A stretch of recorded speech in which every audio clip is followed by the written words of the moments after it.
नमस्कार दोस्तों, मैं हितेश मिश्रा आप सभी का स्वागत करता हूं डिकोड एग्जाम के इस डेली करंट अफेयर्स प्रोग्राम में। कैसे हैं आप सभी लोग? आई होप आप सभी लोग अच्छे होंगे और अपनी पढ़ाई को बहुत ही बेहतर ढंग से कर रहे होंगे। देखिए, आज हम लोग कुछ महत्वपूर्ण करंट अफेयर्स पर चर्चा करें। उसके पहले आप लोगों से छोटी सी रिक्वेस्ट कि प्लीज आप लोग वीडियो को ज्यादा से ज्यादा शेयर कर दें ताकि सभी को इसका बेनिफिट मिलता रहे। और इसके साथ साथ में आप लोग को चीजें ऑलरेडी पता होंगी कि दरअसल अभी डिकोड एग्जाम पर यूपी पीसीएस क्रैश कोर्स चल रहा है, फ्री ऑफ कॉस्ट चल रहा है, जिसमें कोई फीस आपसे नहीं ली जा रही है। आप लोग जो है उस वीडियो को देखें, पूरा का पूरा शेड्यूल उसका जो है जारी कर दिया गया है। अगर अभी तक आपने शेड्यूल को जो है डाउनलोड नहीं किया है तो डिस्क्रिप्शन बॉक्स में दिए गए लिंक के माध्यम से आप डिकोड एग्जाम के टेलीग्राम लिंक को ज्वाइन करें और वहां से शेड्यूल को अपना जो है डाउनलोड करें और उसके हिसाब से जो है आपकी क्लासेस चलती रहेंगी। यूपी पीसीएस के साथ साथ में जो आरओ एआरओ के जो अभ्यर्थी हैं वो लोग भी उस वीडियो को देख सकते हैं। ऐसा कुछ भी नहीं है क्योंकि सेम सिलेबस है, कोई भी अंतर नहीं है। ठीक है, तो आराम से आप उसकी तैयारी कर सकते हैं। डेली जो है आपको 2 वीडियो रात में मिला करेंगे, टाइमिंग वगैरह सारी कुछ उसमें मेंशन है। और बाकी सुबह आपको मेरे द्वारा करंट अफेयर्स कराया जाएगा, weekly current affairs Shivam sir द्वारा कराया जाएगा और बाकी जो भी क्लासेस आपकी पहले चलती थी सेम उसी टाइप पर सब चीजें आपकी चलती रहेंगी। ठीक है, तो फिर आज हम लोग अब स्टार्ट करते हैं और देखते हैं कि क्या कुछ करंट अफेयर्स में आज है। इसके पहले मैं आपको बता दूं कि दरअसल ये करंट अफेयर्स जो मैं कराता हूं बहुत ज्यादा क्वेश्चन मैं नहीं देता हूं, लेकिन जितने क्वेश्चन होते हैं वो बहुत इंपॉर्टेंट होते हैं क्योंकि करंट पढ़ना अपने आप में एक बहुत बड़ा टास्क होता है। क्योंकि बहुत कुछ होता है लेकिन बहुत कुछ पढ़ना नहीं होता है, आपको सिर्फ उन्हीं बिंदुओं पर आपको जो है नजर रखनी होती है जो आपके एग्जाम के पॉइंट ऑफ व्यू से क्या होते हैं, इंपॉर्टेंट होते हैं। घटनाएं तो हमेशा घटती रहती, कुछ ना कुछ होता रहता है, लेकिन क्या वो सभी घटनाएं, क्या वो सभी न्यूज आपकी परीक्षा के लिए, आपकी परीक्षा के दृष्टिकोण से क्या महत्वपूर्ण है, ये जानना जरूरी है। और इसके लिए जो सबसे बेस है वो है आपका पीवाईक्यूज। पीवाईक्यूज को करिए, उसके बाद आपको आइडिया लगेगा दरअसल किस प्रकार के करंट अफेयर्स आपके आरओ एआरओ में या पीसीएस में पूछे जाते हैं। राइट, तो उसके अकॉर्डिंग हम लोग करते हैं। ज्यादा मैं नहीं कराता हूं, लेकिन जितना कराता हूं सॉलिड कराता हूं, टाइम आपका जो है बचेगा। ठीक, चलिए अब बिना देरी के हुए हम लोग लास्ट डे का रिवीजन करते हैं और देखते हैं कि दरअसल क्या कुछ हमने कल पढ़ा था। ओके, सबसे पहले हाल ही में दक्षिण भारत के किस राज्य में भूस्खलन के कारण व्यापक स्तर पर हानि हुई है? केरल जो है, केरल में लैंडस्लाइड हुई और वहां जो वायनाड जिला है, आपको पता होगा वायनाड जिला में दरअसल बहुत व्यापक स्तर पर जो है हानि हुई है और बहुत लोग जो है वहां पर एक्सपायर कर गए। भूस्खलन क्या होता है, लैंडस्लाइड क्या होती है, ये कल हमने आपसे कहा था, टास्क हमने दिया था कि दरअसल ये जो भूस्खलन है ये आपके प्री प्लस मेंस में पूछा आता है। प्री में भी आता है प्लस आपके मेंस में भी आता है और प्लस एसए का भी ये टॉपिक है। तो हमने आपको कहा था कि दरअसल इस टॉपिक को आप लोग क्या करिएगा, रेडी कर लीजिएगा। अभी तक नहीं रेडी किया है तो आज कर लेना, लेकिन कर लेना हर हाल में। ओके, चलिए नेक्स्ट है, ईरान की राजधानी क्या है? तेहरान है। अभी चर्चाओं में ईरान रहा है इसलिए राजधानी आपसे पूछ सकता है। इसके अलावा हाल ही में ये एक प्रश्न हमने आपसे कहा था कि इंपॉर्टेंट है, तो हाल ही में किसे संघ लोक सेवा आयोग अर्थात यूपीएससी अर्थात यूनियन पब्लिक सर्विस कमीशन के अध्यक्ष के रूप में किसे नियुक्त किया गया है? तो दरअसल अभी उन्हें प्रीति सूदन को दरअसल नियुक्त किया गया है यूपीएससी के अध्यक्ष के रूप में। नेक्स्ट है, हाल ही में अखिल भारतीय शिक्षा समागम का आयोजन कहां पर हो रहा है? तो नई दिल्ली में हो रहा है। और आपको पता है न्यू एजुकेशन पॉलिसी जो है धीरे धीरे करके क्या हो रही है, अब जो है प्रॉपर तरीके से लागू हो रही है और इसी के परिप्रेक्ष्य में दरअसल ये समागम का आयोजन किया गया था। इसके अलावा हाल ही में सबसे कम उम्र में इंग्लिश चैनल को सफलतापूर्वक पार करने वाली पहला तारा कौन बन गई है? तो बन गई है जीआरआई। इनके बारे में भी हमने डिटेल्स में आपको फैक्ट कराए थे, अगर कल का वीडियो आपने नहीं देखा तो देख लीजिएगा। इसके अलावा वर्ष 2025 में पुरुष एशिया कप मेजबानी कौन सा देश करेगा? तो वो आपका सुंदर सा प्यारा सा बढ़िया सा देश भारत करेगा। ठीक, चलिए नेक्स्ट है, फ्रांस की दूसरी सबसे बड़ी नदी कौन सी है? तो सीन है, हमने आपको कल बताया था और बाकी चीजें भी यहां पर फैक्ट बताया था। इसके अलावा हाल ही में टाइम पत्रिका के द्वारा जारी अपनी प्रतिष्ठित सूची 2024 के विश्व के सबसे महान स्थानों की सूची में कुल कितने भारतीय स्थानों को शामिल किया गया है? तो वो 3 स्थानों को शामिल किया गया है। 3 स्थान कौन कौन से थे ये भी हमने कल आपको बताया था डिटेल्स में। ठीक है, तो ये हो गया हमारा कल का रिवीजन और अब हम आते हैं आज के करंट अफेयर्स पर। और उसके पहले कल हमने आपसे छोटा सा प्रश्न पूछा था। प्रश्न क्या था कि उत्तर प्रदेश में नवाबगंज पश्चिम विहार कहां पर अवस्थित है? ये हमने कल आपसे पूछा था, यहां पर पश्चिम लिखना रह गया था कल। ठीक है, तो वो और ये क्वेश्चन बहुत पेट क्वेश्चन है यूपीपीसीएस का, कई बार आपके एग्जाम में पूछा गया है। तो इसका जो सही उत्तर होगा वो होगा आपका ऑप्शन नंबर बी, यानी कि उन्नाव जनपद में दरअसल ये स्थित है, यानी कि B is the right answer. Okay, और अब आज भी जो मैं आपसे प्रश्न वीडियो के अंत में पूछूंगा, मैं उम्मीद करता हूं कि आप लोग ज्यादा से ज्यादा उन प्रश्नों का उत्तर देंगे। और एक बात मैं अक्सर कहता हूं, मैं फिर उस बात को दोहराता हूं कि जो क्वेश्चन में पूछा करूं उसके आप लोग आंसर जरूर दिया करिए। हो सकता है सेम वही प्रश्न आपके एग्जाम में पूछ ले और आप गलत करके चले आओ, क्योंकि शायद आपने इंटरेस्ट ना लेते हुए आपने उत्तर नहीं दिया था। ठीक है, तो आप उत्तर, भाई मैं लगभग जो है 24-25 दिन करंट अफेयर्स आता है, संडे को अगर छोड़ दें तो समझ लीजिए कि 24-25 प्रश्न आपके होंगे जो ऑब्जेक्टिव रहेंगे, नॉर्मल जो आप बताओगे नॉर्मली। अब और सिंपल सी बात है, 7-8 महीने का करंट अफेयर्स आपको करना पड़ेगा। तो आप सोच लीजिए कि अगर 25 प्रश्न भी अगर मैं मान लूं तो 7-8 महीने करंट अफेयर्स आपको रेडी करना रहेगा। कितने सारे प्रश्न हो गए आपके, लगभग 200 प्रश्न प्राप्त हो जाएंगे आपके।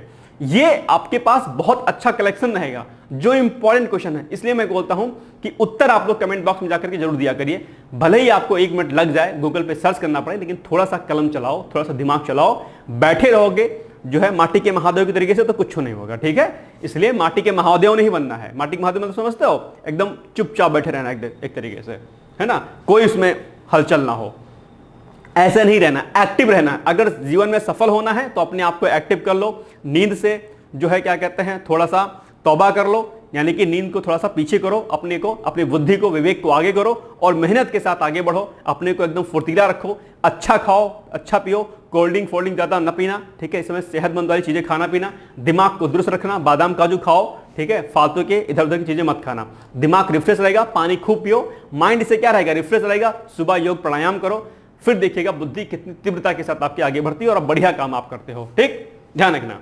खैर, अब फर्स्ट क्वेश्चन आपके लिए है कि विश्व रेंजर दिवस मनाया जाता है, कब मनाया जाता है ये आपको बताना है। 29 जुलाई, 30 जुलाई, 31 जुलाई, 1 अगस्त। तो इसका सही जो उत्तर होगा वो क्या होगा, 31 जुलाई को, यानी कि 31 जुलाई को दरअसल विश्व रेंजर दिवस मनाया जाता है। और विश्व रेंजर दिवस के बारे में आप लोग को पता भी होगा, रेंजर्स के बारे में आपके यूपी पीसीएस में दरअसल इसकी पोस्ट भी निकलती है फॉरेस्ट रेंजर की। ठीक है, और फॉरेस्ट रेंजर क्या करते हैं, एक जो है अधिकारी होते हैं आपके, जो है एक तरीके से फॉरेस्ट रेंजर जंगल के समझ लो अधिकारी होते हैं एक तरीके से देखा जाए तो। ठीक है, तो वो क्या करते हैं, वो पूरी की पूरी फॉरेस्ट की आपकी क्या करते हैं, आपको सेफ रखते हैं, पूरे नेचर को जो है क्या करते हैं, कंजर्व करने का प्रयास करते हैं। वह एक बहुत बड़ी अहम भूमिका उनकी होती है एनवायरमेंट को लेकर के। ठीक है, तो विश्व रेंजर दिवस दरअसल 31 जुलाई को मनाया जाता है। यह दिवस फॉरेस्ट रेंजर को समर्पित है जो वन्य जीवों और पर्यावरण की सुरक्षा करते हैं। कोई भी फॉरेस्ट एरिया होगा वहां पर उनकी नियुक्ति होती है और वहां पर जो भी जीव जंतु प्लांट्स वगैरह होंगे सब इनके जो है देख रेख में वहां पर रहते हैं और वो इनकी सुरक्षा का जो दरअसल क्या करते हैं, काम करते हैं। तो अवैध तस्करी वगैरह बहुत कुछ जो भी घटनाएं होती हैं उन सब से जो है इनको बचाते हैं। राइट, चलिए, तो एक बड़ा योगदान है इनके लिए, दरअसल ये दिवस मनाया जाता है। नेक्स्ट है, हाल ही में विदेश मंत्री एस जयशंकर के द्वारा अपनी विदेश यात्रा के दौरान कहां पर महात्मा गांधी की प्रतिमा का अनावरण किया गया था। ठीक है, तो टोक्यो में, न्यूयॉर्क में, बीजिंग या काठमांडू में। 4 ऑप्शन दिए गए हैं आपके सामने, तो बताइए सही उत्तर क्या होगा। तो इसका सही जो उत्तर होगा वो क्या होगा, वो होगा आपका ऑप्शन नंबर ए, अर्थात टोक्यो, यानी जापान। जापान के कहां पर, टोक्यो में दरअसल गांधी जी की प्रतिमा का अनावरण किया गया है। आपको बता दूं कि गांधी जी दरअसल बहुत महत्वपूर्ण है, न सिर्फ आपके प्री के पॉइंट ऑफ व्यू से बल्कि मुख्य परीक्षा के पॉइंट ऑफ व्यू से भी। और मुख्य परीक्षा में पेपर फर्स्ट में भी गांधी पूछे जाते हैं, पेपर सेकंड में भी गांधी पूछे जाते हैं। ठीक है, पेपर थर्ड छोड़ दीजिए, फिर पेपर फोर्थ एथिक्स में गांधी बहुत बड़े योगदान के रूप में जाने जाते हैं। उनके बहुत सारे सिद्धांत एथिक्स में आप पढ़ते हो। ठीक है, और फिर बाकी 5th पेपर और 6th पेपर में भी आप पढ़ते हो कहीं ना कहीं, तो और एसए में ऑलरेडी, और इंटरव्यू में भी प्रश्न पूछे जाते हैं। गांधी बहुत महत्वपूर्ण व्यक्ति हैं। गांधी जी हो गए, अंबेडकर जी हो गए, सुभाष चंद्र बोस हो गए, बाल गंगाधर तिलक हो गए, भगत सिंह हो गए, बालकृष्ण गोखले हो गए। ये सारे के सारे कुछ नेता हैं जो आपके एग्जाम के लिए बहुत ही महत्वपूर्ण हैं। 5-6 नेता हैं, इनकी लिस्ट बना लीजिएगा, इनको अच्छे तरीके से रेडी कर लीजिएगा। ये प्री प्लस मुख्य परीक्षा दोनों में पूछे जाते हैं। और गांधी तो समझ लीजिए बहुत इंपॉर्टेंट है। गांधी जी के कहीं मुख्य परीक्षा में गांधी जी के किसी कोटेशन को आप कोट करोगे अपने आंसर में, गांधी की बात को आप कहीं लिखोगे ऐसे में, तो वो आंसर जो है आपका क्या होगा, बहुत इफेक्टिव होगा। या अंबेडकर जी के किसी कोटेशन को आपने लिख दिया, नोट डाउन कर दिया, कुछ स्टेटमेंट को उनको लिख दिया, आपका आंसर जो है बहुत ज्यादा उसमें निखार आ जाएगा, एग्जामिनर पढ़ के गदगद हो जाएगा और ट्रक भर भर के आपको नंबर देना शुरू कर देगा। ठीक है, लेकिन सही से लिखोगे तो, ध्यान से लिखोगे तो, नहीं तो नहीं। ठीक, तो आइए देखते जरा इसकी व्याख्या। तो हाल ही में विदेश मंत्री एस जयशंकर के द्वारा अपनी विदेश यात्रा के दौरान जापान के टोक्यो में महात्मा गांधी जी की प्रतिमा का क्या किया गया है, अनावरण किया गया है। और अब थोड़ा सा हम लोग जापान के बारे में देख लेते हैं फटाफट। तो जापान की राजधानी क्या है, टोक्यो है। प्रधानमंत्री कौन है? सिंपल सी बात है, फूमियो किशिदा। करेंसी जापानी येन है। और जापान रिंग ऑफ फायर में स्थित एक देश है। और रिंग ऑफ फायर क्या होता है आप लोग को शायद बखूबी पता होगा। यहां पर बेसिकली बहुत सेंसिटिव जोन होते हैं जहां पर भूकंप और ज्वालामुखी क्रियाएं होती हैं। ठीक है, ध्यान रखिएगा। चलिए, अच्छा, रिंग ऑफ फायर में और कौन कौन से देश हैं जरा एक बार सर्च कर लेना एक बार। ठीक है, इसको देख लेना, कई बार एग्जाम में पूछ लेता है कि देश की अवस्थिति कहां है, रिंग ऑफ फायर में कौन कौन से देश आते हैं। ठीक है, एक बार इसको देख लीजिएगा। टास्क पहला है आपका रिंग ऑफ फायर के देश। Task first ring of fire क्या होता है? ठीक, इसको आप लोग देख लीजिएगा, रिंग ऑफ फायर। ठीक है, चलो इसको नोट कर लेना। ठीक है, बता रहा हूं इसको, कॉपी जो आपने बनाई होगी ना टास्क वाली, उसी में आपको नोट डाउन करना है। 2 कॉपी बनानी है आपको, हर दिन मैं आपको दोहराता हूं ताकि आपके दिमाग में बैठ जाए। 2 कॉपी कौन कौन सी? एक कॉपी आपके लिए बनानी है, जो मैं टास्क देता हूं वो सारे के सारे टास्क आपको वहां पर नोट करने हैं। और दूसरी कॉपी आपकी मुख्य परीक्षा की होगी, जहां पर आप जो मैं वीडियो के अंत में जो मुख्य परीक्षा का आपको जो मैं प्रश्न देता हूं उसका उत्तर, और साथ ही साथ में जो मैं आपको ऐसे लिखने के लिए देता हूं उसको भी आप वहां पर नोट डाउन कर सकते हैं, या फिर ऐसे की एक अलग से कॉपी भी बना सकते हैं। ठीक है, चलो आगे बढ़ते हैं। नेक्स्ट है, हाल ही में अमेरिका और किस देश ने असैन्य परमाणु सहयोग समझौता ज्ञापन पर क्या किया है? हस्ताक्षर किया है। किस देश के साथ में? जापान के साथ, रूस के साथ, सिंगापुर के साथ, या फिर नेपाल के साथ? आपको बताना है। 4 ऑप्शन में से एक सही ऑप्शन है, तो इसका जो सही उत्तर होगा वो हो जाएगा आपका ऑप्शन नंबर जो है क्या, सी, अर्थात सिंगापुर के साथ में जो दरअसल ये समझौता ज्ञापन पर हस्ताक्षर किया गया है। तो आइए हम लोग देखते हैं इसको। हाल ही में अमेरिका और कौन देश? सिंगापुर ने असैन्य परमाणु सहयोग, ध्यान रखिएगा, पर क्या किया है? समझौता ज्ञापन पर क्या किया है? हस्ताक्षर किया है। और 1-2 फैक्ट हम लोग थोड़ा सा इसके बारे में देख लेते हैं। ये तो हो गया भाई किन देशों के मध्य में ये समझौता हुआ है, और कुछ फैक्ट और हैं। तो फैक्ट क्या है कि हाल ही में दुनिया का सबसे बड़ा नौसैनिक अभ्यास रिम्पैक, इसके बारे में हमने आपको प्रश्न कराया था रिम्पैक के बारे में, अगर आपको याद होगा तो इसका आयोजन हो रहा है कहां पर? अमेरिका में। यह सबसे बड़ा दरअसल क्या है? नौसैनिक अभ्यास है। और अमेरिका भारत का शीर्ष रक्षा निर्यात साझेदार बन गया है, यह भी आपको ध्यान रखना है। और आपको पता ही है कि अमेरिका तो है अलग अलग देशों को बड़े स्तर पर दरअसल क्या करता है? रक्षा उत्पादों को निर्यात करता है। इसके अलावा अमेरिका द्वारा भारत को 31 प्रीडेटर ड्रोन देने की मंजूरी भी प्रदान कर दी गई है। तो ये कुछ फैक्ट थे जो आपके एग्जाम के लिए क्या है, जरूरी है, याद रखिएगा इसको। ठीक है, रिम्पैक वाला फैक्ट बहुत इंपॉर्टेंट है। नेक्स्ट है, हाल ही में किस देश के द्वारा प्रतिष्ठित कृषि अर्थशास्त्रियों के 32वें अंतरराष्ट्रीय सम्मेलन की मेजबानी की जाएगी? ये क्वेश्चन भी आपके लिए जो है इंपॉर्टेंट है। एक लंबे अरसे के बाद दरअसल आयोजन इसका होगा। कौन करेगा इसका आयोजन? तो वो करेगा आपका सुंदर सा, प्यारा सा, बढ़िया सा देश भारत, यानी कि option number A is the right answer. 66 year के बाद दरअसल मेजबानी भारत को मिली है, तो इसलिए ये प्रश्न क्या होता है आपके लिए इंपॉर्टेंट हो जाता है, याद रखिएगा। चलिए व्याख्या देखते हैं हम लोग इसकी, और व्याख्या के पहले इसकी थीम देख लेते हैं, क्योंकि थीम आपके लिए जरूरी हो जाती है। तो थीम क्या है? अस्थायी कृषि खाद्य प्रणाली की ओर परिवर्तन। ये पॉइंट आपको याद रखना है। हो सकता है आपसे एक थीम पूछ ले। जो भी चीजें होती हैं, थीम अक्सर आपके एग्जाम में पूछा जाता है। कई बार क्या होता है कि जो वर्तमान जो दिवस होता है या कुछ आयोजन होता है, वर्तमान दिवस या आयोजन की थीम ना पूछ करके वो पिछले बार के दिवस की थीम पूछ सकता है। ये भी आपको पॉइंट याद रखना है कि जब कोई महत्वपूर्ण दिवस हो तो उसके लास्ट ईयर में उसकी थीम क्या थी, वो भी आपको दरअसल याद रखनी है। ठीक है, चलिए व्याख्या देखते हैं हम लोग। तो हाल ही में भारत के द्वारा प्रतिष्ठित कृषि अर्थशास्त्रियों के कौन सा सम्मेलन है? ये 32वें अंतरराष्ट्रीय सम्मेलन की मेजबानी की जाएगी, और भारत को यह मेजबानी 66 वर्षों के बाद मिली है। इसीलिए यह प्रश्न आपके लिए क्या हो जाता है? इंपॉर्टेंट हो जाता है। यह सम्मेलन दरअसल 2 से लेकर के 7 अगस्त 2024 के मध्य में कहां पर आयोजित होगा? पूसा, नई दिल्ली। यह प्रश्न भी आपके एग्जाम में पूछा जाता है। पूसा कहां पर अवस्थित है? नई दिल्ली में। बहुत पेट क्वेश्चन है यूपीपीसीएस का, आरओ का। ठीक है, पूसा कहां पर अवस्थित है? नई दिल्ली में है, ध्यान रखिएगा इसको। ठीक है, चलिए नेक्स्ट है, वर्ष 2024 के पहले भारत ने वर्ष 1958 में 1958 में इसकी मेजबानी की थी। आफ्टर 66 ईयर अब 24 में आयोजन कर रहा है भारत। ठीक है, यह सम्मेलन प्रति 3 वर्ष पर क्या होता है? आयोजित किया जाता है। ठीक, चलिए नेक्स्ट है, हाल ही में किस टाइगर रिजर्व में पहली बार बिजली उत्पादन हेतु पवन टरबाइन को स्थापित किया गया है? कौन सा टाइगर रिजर्व है? पेरियार है आपका, या राजाजी, या मानस, या फिर इनमें से कोई नहीं? तो इसका सही उत्तर बताइए फटाफट, क्या होगा? इसका सही उत्तर होगा आपका ऑप्शन नंबर ए यानी कि पेरियार टाइगर रिजर्व। और एक प्रश्न आपसे एग्जाम में अक्सर पूछता है कि बताओ पेरियार टाइगर रिजर्व कहां पर है, बताओ फटाफट। तो वो है आपका केरल में। कहां पर? केरल में। तो हाल ही में केरल टाइगर रिजर्व यानी पेरियार, केरल के पेरियार, केरल के पेरियार टाइगर रिजर्व में पहली बार बिजली उत्पादन हेतु पवन टरबाइन को स्थापित किया गया है। ठीक, इसके अलावा पेरियार टाइगर रिजर्व कहां पर है? केरल में है, ध्यान रखिएगा। प्रोजेक्ट टाइगर की शुरुआत कब हुई थी? कल हमने आपको बताया था 1973 में। ठीक, ये इंपॉर्टेंट फैक्ट है। यहां से भी प्रश्न आपके एग्जाम में क्या होता है, पूछा जाता है। देखो ऐसा है ना, सारे के सारे फैक्ट इसको ना नोट डाउन करते रहना, या फिर जो पीडीएफ आपको मिलती है रात में उससे देख लिया करना, लेकिन दिमाग में इसको फिट कर लेना। सारे फैक्ट आपके लिए क्या है, महत्वपूर्ण है। ऐसा नहीं कि जो ये ऑब्जेक्टिव में करा रहा हूं ये वाले सिर्फ यही इंपॉर्टेंट है। जो आपके अंदर ये जो एक्सप्लेनेशन जो दिया जाता है, जो व्याख्या दी जाती है, ये बहुत महत्वपूर्ण है। बिल्कुल भी इसको निगलेक्ट मत करिएगा। ठीक, चलो। इसके अलावा 1950 में पेरियार जो टाइगर रिजर्व है, ठीक है, इसे क्या किया गया था, वन्यजीव अभ्यारण्य के रूप में समेकित किया गया था। और 1978 में इसका नाम बदलकर क्या कर दिया गया था, पेरियार टाइगर रिजर्व कर दिया गया था। ध्यान रखिएगा। ठीक है, इसके पहले कुछ और नाम था। नेक्स्ट है, वियतनाम के प्रधानमंत्री कौन है? बताइए आप लोग।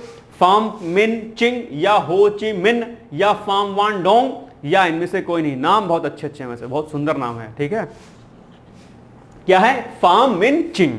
ये क्या है? ये है वियतनाम के प्रधानमंत्री। और अब एग्जाम में क्यों इंपॉर्टेंट हो जाता है आपके, क्योंकि अभी हाल ही में क्या हुआ है, जो वियतनाम के जो प्रधानमंत्री हैं फाम मिन चिंग, ये क्या है, भारत की यात्रा पर आए हुए थे। ठीक, इसलिए ये प्रश्न आपके लिए क्या हो जाता है, महत्वपूर्ण हो जाता है। चलिए व्याख्या देखते हैं हम लोग इसकी। तो वियतनाम के प्रधानमंत्री कौन है? फाम मिन चिंग जी हैं। ध्यान रखिएगा, चर्चाओं में क्यों है, हाल ही में वियतनाम के प्रधानमंत्री ने भारत की यात्रा की है, इसलिए क्या हो जाते हैं, ये महत्वपूर्ण हो जाते हैं। और अब लोकेशन देखिए जरा मैप में थोड़ा सा, कि दरअसल वियतनाम के आसपास कौन कौन से देश उपस्थित हैं, ये आपके लिए क्या हो जाता है, जरूरी हो जाता है। ध्यान से देखिएगा। तो इसके उत्तर में क्या है, चीन है। वियतनाम, ये आप देख पा रहे होंगे वियतनाम है, और इसके उत्तर में क्या है, चीन है। ये क्या है, चीन आपका। ठीक, एक उत्तर पश्चिम में लाओस हो जाएगा, उत्तर पश्चिम में लाओस। तो ये देखिए उत्तर पश्चिम का एरिया, यहां पर हो गया क्या, आपके लाओस।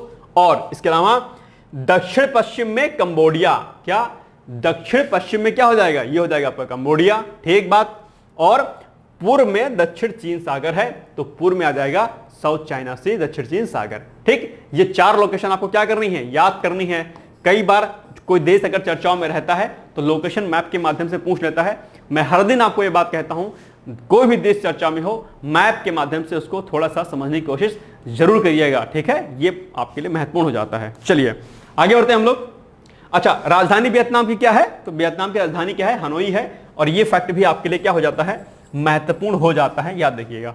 ठीक है, इतने सारे फैक्ट हमने इसमें कर लिए। चलिए आगे देखिए, लास्ट क्वेश्चन आपके लिए।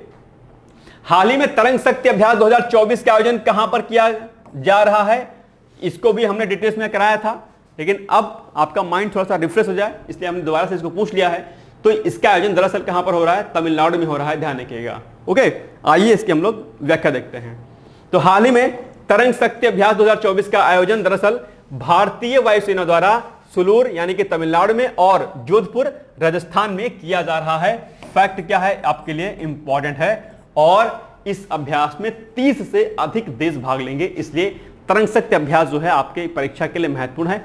इस पर जो है ट्रिपल स्टार या जो है 4 स्टार लगा दीजिएगा, अर्थात very very most important fact में इसको क्या करिएगा, रख दीजिएगा। Very very most important fact. ठीक है, चलिए इसके अलावा इसका उद्देश्य क्या है, सदस्य देशों के मध्य सामरिक संबंधों को क्या करना, मजबूत करना। जो भी देश इसमें सम्मिलित होंगे, ठीक है, भारत की कोशिश यही है कि सभी के साथ सामरिक दृष्टिकोण से क्या हो, जो है चीजें क्लियर रहें, उसमें कोई मनमुटाव ना होने पाए। ठीक है, चलो अब आपके लिए एक सिंपल सा प्रश्न है, और ये मॉन्ट्रियल प्रोटोकॉल के बारे में ऑलरेडी आप लोग को पता होगा।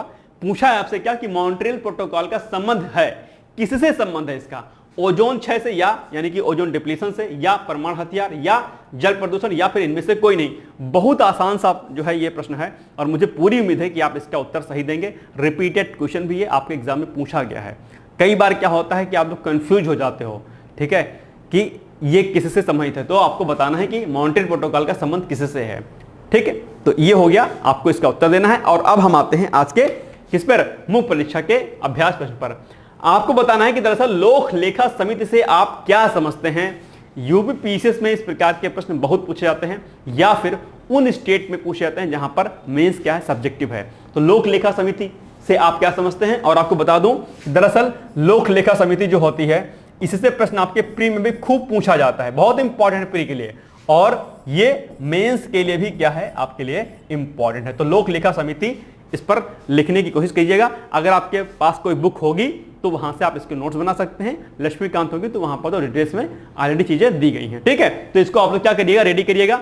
और 125 वर्ड्स में, केवल 125 शब्दों में आपको इसको लिखना है, ज्यादा नहीं लिखना है, ठीक है। और देखते हैं कि आप लोग इसको लिख पाते हो नहीं लिख पाते हो। कल मैं पूछूंगा, या लिख लीजिएगा तो कमेंट कर दीजिएगा कि हाँ हमने लिख लिया है, ठीक है। चलो, ये हो गई कुछ चीजें। अच्छा हाँ, एक सूचना और दे दूं, जो जुलाई माह है, जुलाई माह का करंट अफेयर्स आपको जो है मिल जाएगा 1-2 दिन के अंदर, जिसमें मैं सारे ऑब्जेक्टिव मैं आपको करा दूंगा। व्याख्या नहीं कराऊंगा, लेकिन सारे ऑब्जेक्टिव मैं एक बार आपको रिवाइज करा दूंगा। तो जुलाई माह वाला करंट अफेयर्स भी आप लोग क्या करिएगा, देख लीजिएगा, ठीक है। बाकी आप लोग पढ़ते रहिए, मस्त रहिए, व्यस्त रहिए। यूपी पीसीएस की क्लासेस जो आपको शाम को चलती हैं, वो प्लीज आप लोग देखिए, बहुत ही इंपॉर्टेंट है। काफी कुछ उससे आपका प्रिपेयर हो जाएगा, सारे के सारे इंपॉर्टेंट जो फैक्ट होते हैं वो आपको वहां से हो जाएंगे, ठीक। तो ठीक है, फिर मिलते हैं कल एक नए वीडियो के साथ। तब तक आप लोग पढ़ते रहिए, मस्त रहिए, व्यस्त रहिए। मेरी तरफ से ऑल द बेस्ट है। Thank you so much, bye bye, take care.